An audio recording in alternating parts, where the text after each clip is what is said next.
We're joined now by Matthew England, co-founder of the Climate Change Research Centre at the University of New South Wales. Good morning, Matthew. Thanks for coming in. No problems. Can you just explain to us in a little bit more detail the nature of these findings and, of course, the significance of what they're revealing?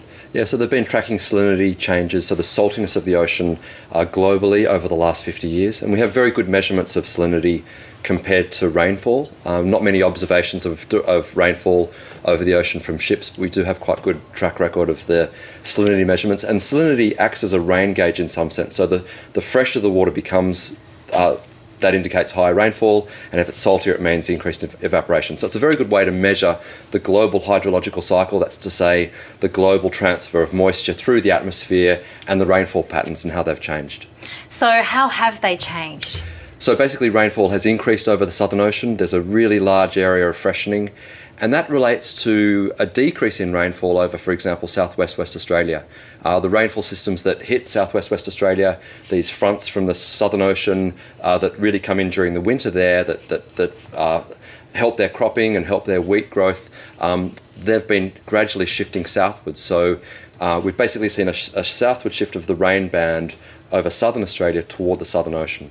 And so obviously we've clearly seen that over the summer that we've recently had, where it's been very hot and dry over Western Australia and, of course, very wet over the east. Yeah, and it doesn't mean every single year is going to be the driest on record. That just doesn't occur. That's not the way the climate system operates. And we saw the La Nina, for example, break the dry spell over southeastern Australia. But over winter especially, there's been a gradual decline in rainfall over southern Australia, both in the west and the east. And that freshening in the Southern Ocean just tells us that the rain bands are shifting southwards.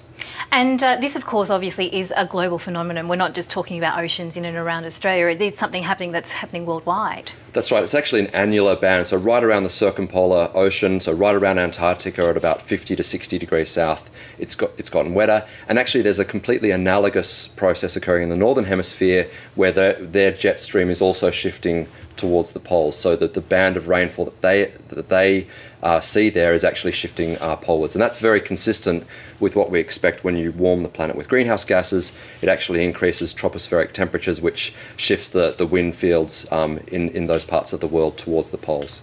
And so what does this mean? Are we likely to see this process speeding up even further? How does it feed into other developments in terms of climate change and rising sea levels, those sorts of things? Yeah, so we're expecting that progression of the rain bands and the winds to keep shifting southwards.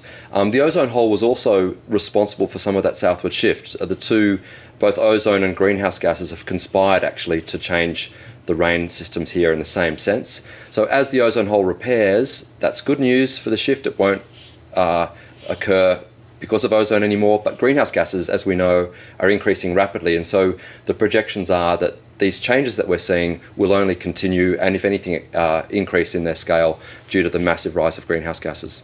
And of course, it's also raising concerns now in terms of food security, people being affected in terms of farming and cropping and all those sorts of things. Can we expect that this is obviously a problem that's not going to go away anytime soon? Yeah, food production is getting more and more costly. I think people are noticing the cost of fruit and veggies in Australia are going up and up.